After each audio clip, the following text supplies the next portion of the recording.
प्रियंका यादव 354 विधानसभा घोसी राष्ट्रीय पार्टी से मैं अपना नामांकन करके आ रही हूँ। क्या मुद्दे रहेंगे मैडम? शिक्षा, स्वास्थ्य, बेरोजगारी, मूल्यभूत आवश्यकताएं जो भी रहेंगी मैं जनता के बीच लेकर जाऊंगी और दीदी प्रियंका दीदी ने जो भी प्रतिज्ञाएं ली हैं उस पर मैं पूरी करूंगी।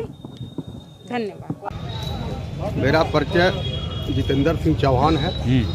चौहान विस्थापित राजपूताना मंच का अध्यक्ष हूँ जी। और मैं सदर विधानसभा 356 से चुनाव लड़ रहा हूँ और निर्दलीय के रूप में लड़ रहा हूँ जी। क्या रहेंगे विकास के मुद्दे आपके? विकास के मुद्दे जो सबके रहते उससे ज़्यादा रहेंगे मेरे। आप लोग जानते हैं कि किसी कौन से विकास के बड़े बड़े लोग सदर पार्टी से लड़ रहे हैं, बड़ी बड़ी पार्टियां हैं, कहाँ पाते हैं आप उस जगह पे अपने आप को?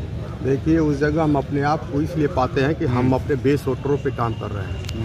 हमारा बेस वोट यहाँ 50 से 60 हज़ार है, जिसके बलबूते पे मैं चुनाव लड़ रहा हूँ। और मैं उन लोगों से कहूँगा कि आप अपील भी करूँगा आपके चैनल के मार्फत और यहाँ के विधानसभा के सम्मानित जनता से अपील करूँगा कि इस बार इस विधानसभा की सीट को बदल देना है। विगत 25 वर्षों से बंद व्यक्ति को आप चुनाव लड़ाकर जिताकर पार्लियामेंट में भेज रहे हैं, जो बहुत ही निंदनीय प्रतीत होता है और सारे विकास के कार्य रुके हुए हैं। इसलिए हम जैसे युवाओं को आप लोग प्रमोट करें ताकि हम लोग विकास के व्यवस्था। क्या लगता है लड़ाई किससे रहेगी आपकी? सारे लोग की लड़ाई मुख्तार अंसारी साहब से है और मेरी भी लड़ाई ऐसे ही माफिया से है और निश्चित तौर पे हम लोग चुनाव जीतेंगे। भाजपा लड़ाई में नहीं रहेगी? भाजपा लड़ाई में है ही नहीं है, लड़ाई से बाहर है भाजपा इस बार। वजह बता दूं कि यहाँ पर चौहान समाज की बहुत बड़ी भागीदारी वोटर हैं और उनकी भागीदारी भारतीय जनता पार्टी ने सुनिश्चित नहीं किया है और सारे चौहान समाज के वोटर नाराज हैं और इस बार बीजेपी को बता देंगे कि हम आपके गुलाम नहीं हैं। मैं भीम राजभर बहुजन समाज पार्टी की राष्ट्रीय अध्यक्ष परम आदरणीय बहन जी का नेतृत्व आस्था विश्वास व्यक्त करते हुए उनके आशीर्वाद से आज मैं बहुजन समाज पार्टी की तरफ से 356 सदर मऊ विधानसभा से मैंने अपना पहले सेट का नामांकन दाखिल किया। क्या मुद्दे रहेंगे? हमारे मुद्दे हमेशा जन कल्याणकारी रहे। माननीय बहन जी ने अपने उत्तर प्रदेश की 4 बार के शासनकाल में कानून द्वारा कानून का राज, विकास और रोजगार, ये माननीय बहन जी द्वारा आपने 4 बार के शासनकाल में देखा है। सर्वजन हिताय सर्वजन सुखाय इस मुद्दे पे आपके सामने प्रत्याशी हैं, कैसे देखते हैं? बहुजन समाज पार्टी का चुनाव निशान हाथी है और यही मऊ जिले में ही नहीं पूरे उत्तर प्रदेश में जिसकी भी लड़ाई है हाथी निशान से है, बहुजन समाज पार्टी से। आगे क्या विकास का मुद्दा रहेगा? आगे आपने माननीय बहन जी के 4 बार के शासन काल में देखा ही है, विकास, रोजगार, शिक्षा, स्वास्थ्य, इससे बेहतर और उत्तर प्रदेश में विकास होगा माननीय बहन जी जब 5वीं बार इस उत्तर प्रदेश की मुख्यमंत्री बनेंगे। इससे पहले भी मुख्तार अंसारी के खिलाफ आप चुनाव लड़ चुके थे, लेकिन फिर वही प्रत्याशी आपके सामने है। समय होत बलवान, ऊसर जमीन, बंजर ज़मीन 12 साल में उसके दिन भी फिरते हैं। भूरा 12 साल में अच्छी खाद देता है। तो अब समय होत बलवान, वक्त बदल रहा है और मऊ की आवाम का स्नेह हमें मिल रहा है। मुद्दा तो सबसे बड़ा मुद्दा है महंगाई, बेकारी, बेरोजगारी, भूखमरी, ये सबसे बड़ा मुद्दा है। वो गांव से लेकर के देश तक का मुद्दा है।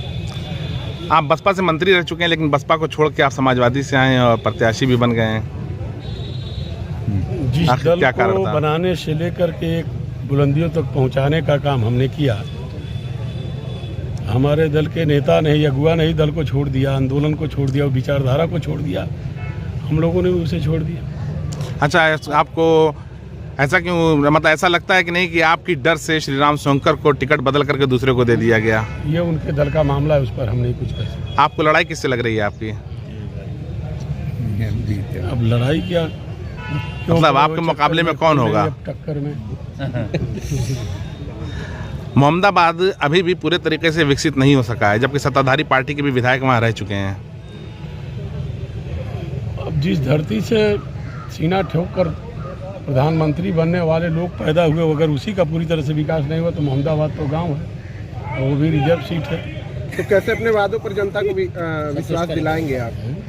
विकास और राष्ट्रवाद की बात तो सभी नेता करते हैं, कैसे विश्वास दिलाएंगे?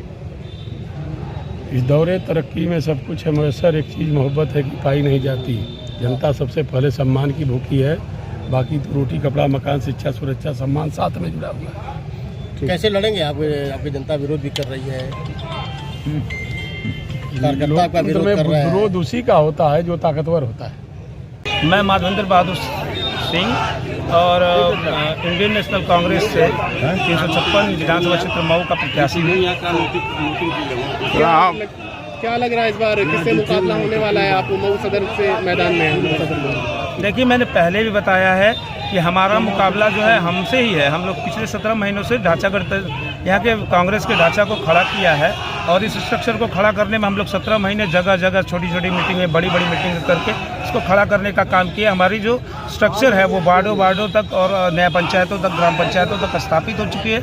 हमको इसमें अब कोई काम करने की ज़रूरत नहीं है। हम लोग हर मतदाताओं तक पहुँच अपनी बना चुके हैं। यहाँ पहले जयपुर में अबूबकर अंसारी जो है कई बार से विधानसभा का टिकट पाए, चेयरमैनी का भी पाए, और उनका वोटों की संख्या को देखते हुए आपको अंदाज लगा होगा कि कांग्रेस का क्या यहाँ जनाधार है, क्या कैडर है? देखिए, वो पुरानी कांग्रेस थी। ये जो है नए वर्जन की कांग्रेस है।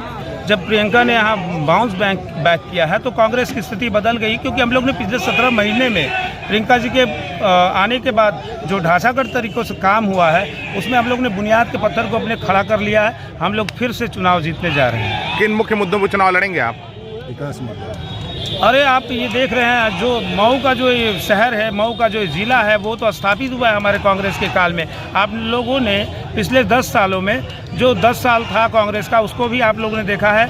और जिसमें इस शहर स्थापित हुआ, ये ज़िला स्थापित हुआ, उसके बाद जो बाद के 25 साल आए जिसमें 5 हमारे सांसद आए, 5 विधायक आए, और उसमें कोई भी विकास का काम नहीं हुआ। तो ये सारे लोग शहर के समझते हैं, इस जनपद के सारे लोग जानते हैं। हम लोग हर सीट पे बहुत मजबूती तरीके से लड़ रहे हैं। खासकर मैं मऊ विधानसभा क्षेत्र की बात करूं तो यहाँ पे हमारा पूरा ढांचा खड़ा हो चुका है और हम लोग इस बिना पे चुनाव जीतने जा रहे हैं। क्या लगता है लड़ाई किससे होगी आपकी? देखिए, मैं तो अभी तक अपनी लड़ाई इसलिए अपने से मानता हूं क्योंकि हम लोग पिछले 17 महीनों से काम करने के वजह से हम लोग हर मतदाताओं तक अपनी पहचान बना ली है। और एक विशेष बात मैं बताना चाहूं कि इस विकास के काल में हमारे पिताजी लखनऊ विश्वविद्यालय के अध्यक्ष हुआ करते थे और उनका राजनीतिक तेवर काफ़ी था, लेकिन उन्होंने इस विकास को कराने के लिए पर्दे के पीछे काफ़ी बड़ी भूमिका अदा की है और ये जनता जानती है। घोसी विधानसभा से। क्या नाम है आपका?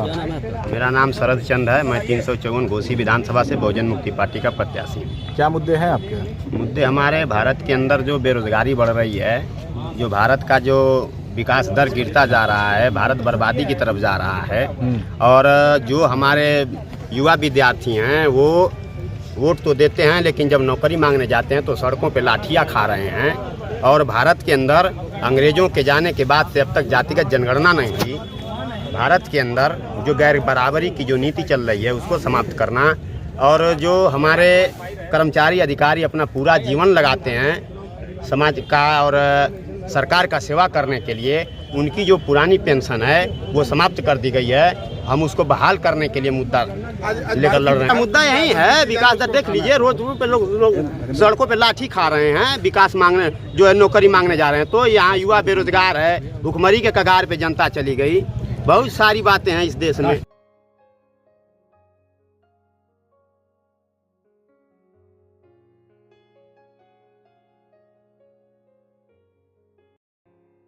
खबरें पसंद आई हों तो लाइक करें, शेयर करें, और अगर कुछ सुझाव देना चाहते हैं तो हमारे कमेंट बॉक्स में जरूर दे सकते हैं। अगर आप हमारे चैनल पर नए हैं और यह हमारे फेसबुक पेज को अगर आप देख रहे हो, तो अगर फेसबुक पेज देख रहे हो तो हमारे फेसबुक पेज को लाइक करें और हमें फॉलो करें। और अगर हमारे यूट्यूब चैनल को देख रहे हैं तो हमारे सब्सक्रिप्शन का बटन दबा के नोटिफिकेशन वाला बटन दबाएं ताकि आपको ताज़ा खबरों से अपडेट किया जा सके।